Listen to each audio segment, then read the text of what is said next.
أنا العبد الذي كسب الذنوب وصدته الأماني أن يتوب.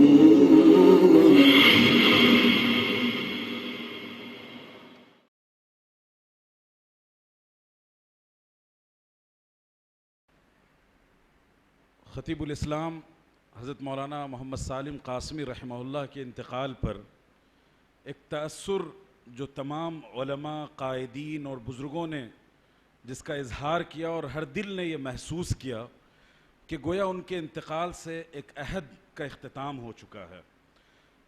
کچھ قدریں، کچھ روایتیں تھیں جو وہ اپنے ساتھ لے کر چلے گئے فرحمہ اللہ. اسی موضوع پر خطیب الاسلام ایک عہد ساز شخصیت کے عنوان سے ہمارے دوست برادرم مولانا خالد نیموی صاحب اپنا مقالہ پیش کریں گے، جو بحیثیت عالم بہت متحرک سماجی کارکن بھی ہیں اور اپنے علاقے میں بہت اچھا علمی اور سماجی کام انجام دے رہے ہیں. وہ آئیں اور اپنا مقالہ پیش کریں. بسم اللہ الرحمن الرحیم. الحمد للہ رب العالمین والصلاة والسلام علی سیدنا محمد خاتم النبیین وعلی آلہ وصحبہ اجمعین ومن تبعهم بإحسان إلى یوم الدین. حضرات محترم، عزیزان گرامی طلبہ، کسی ایسی شخصیت پر خامہ فرسائی کرنا جو ہشت پہل صفات اور گوناگون خوبیوں کی جامع ہو، عام طور پہ کافی دشوار گزار اور مشکل تر ہوتا ہے، خاص طور پہ ایسے حالات میں جبکہ صاحب قلم کو مذکورہ شخصیت سے خوشچینی اور ہم نشینی و صحبت کے مواقع نسبتاً کم میسر آئے ہوں. اگر بالکل ہی صحبت اور دید و شنید کے مواقع میسر نہ آئے ہوں اور قلبی وابستگی بھی نہ ہو، تب تو ان کی شخصیت پہ قلم اٹھانے سے احتراز کرنا ہی بہتر ہے. سچائی یہ ہے کہ سوانح نگاری وہ بھی کسی عظیم شخصیت کی عقیدت و محبت اور صحبت و تعلق کے بغیر ممکن نہیں. اگر کسی نے ایسا کیا بھی تو شاید سوانح نگار اپنے عمل سے انصاف نہیں کر سکے.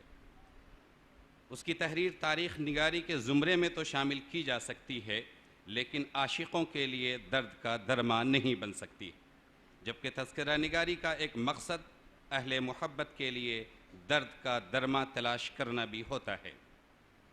عرب شاعر مہیار ابن مردویہ دیلمی کا یہ شعر، اعد ذکر نعمان لنا ان ذکرہ هو المسک ما کررتہ یتضلع، میرے سامنے حضرت نعمان کا تذکرہ بار بار کرو، اس لیے کہ ان کا تذکرہ مشک کی طرح ہے، جتنا اسے مکرر کیا جائے گا خوشبو اسی قدر پھیلتی جائے گی. یہ شعر بھی اسی مفہوم کی ترجمانی کر رہا ہے، اور میں سمجھتا ہوں کہ سیمینار کی موجودہ شکل جو ہے اس میں اس کے علاوہ اور کچھ نہیں ہوتا کہ اہل محبت تذکرہ کرتے ہیں گزری ہوئی شخصیت کا اور ان کی زندگی میں مستقبل کے لیے نقوش تلاش کرتے ہیں جس کے اوپر محو سفر رہا جائے اور ان کے حسنات کو آگے بڑھایا جائے. اور یہ خیر القرون سے حاصل شدہ یہ شعر بتا رہا ہے کہ بار بار ان کا تذکرہ کیا جائے. تذکرہ نگاری کا مقصد کبھی کبھی یہ بھی ہوتا ہے کہ انگلی کٹا کر شہیدوں میں اپنا نام لکھا لیا جائے یا سوئی لے کر خریداران یوسف میں نام شامل کرایا جائے. جب یہ مقصد ہو تو پھر ایسے حالات میں احکام بھی بدل جاتے ہیں. عرب کا فلسفی شاعر متنبی کے بقول تخالف الاحکام فی اہلہ الہوى فانت جمیل الخلف مستحسن الکذب. بہرحال حضرت کی شخصیت ایک سورج کے مانند تھی جس نے تقریباً نصف صدی تک دنیا اسلام کو اپنے علم و حکمت کی ضیاءپاشی سے منور کیا. ایسی شخصیت کی تعریف و توصیف بیان کرنا ہر ایک کے لیے ممکن نہیں، اس لیے کہ دامان نگہ تنگ و گل حسن تو بسیار، اور ایسی مشہور عالم شخصیت کی توصیف کی چندہ ضرورت بھی نہیں ہوتی، اس لیے کہ مادح خورشید مداح خود است. لیکن اظہار عقیدت اور اپنے لیے سعادت مندی ہمیشہ اہل محبت کا شعار رہا ہے.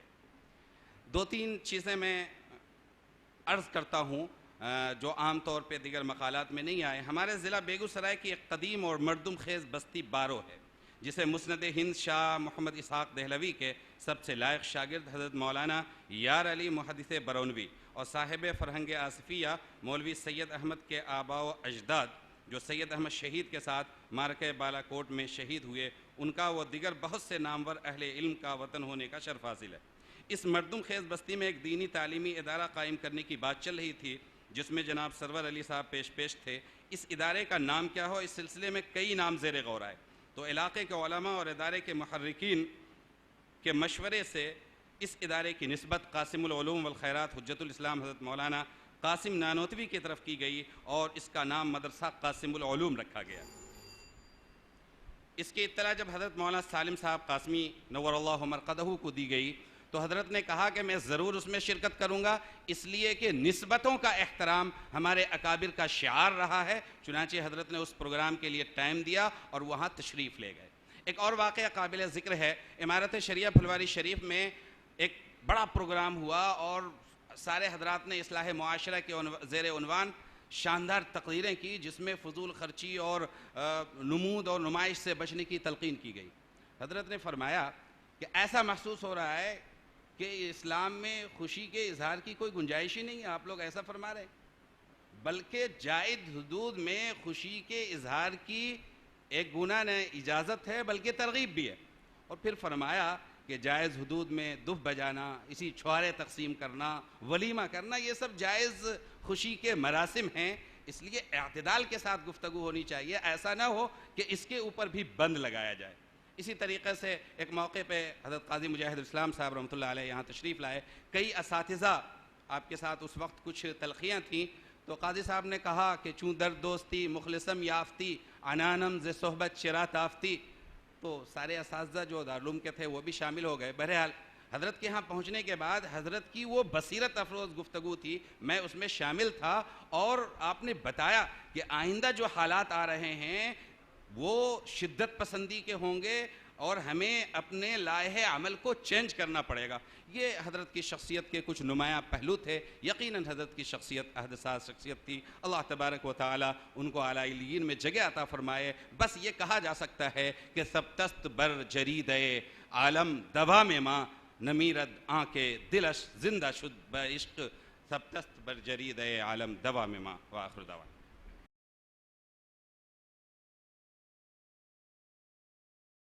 أنا العبد الذي كسب الذنوب وصدته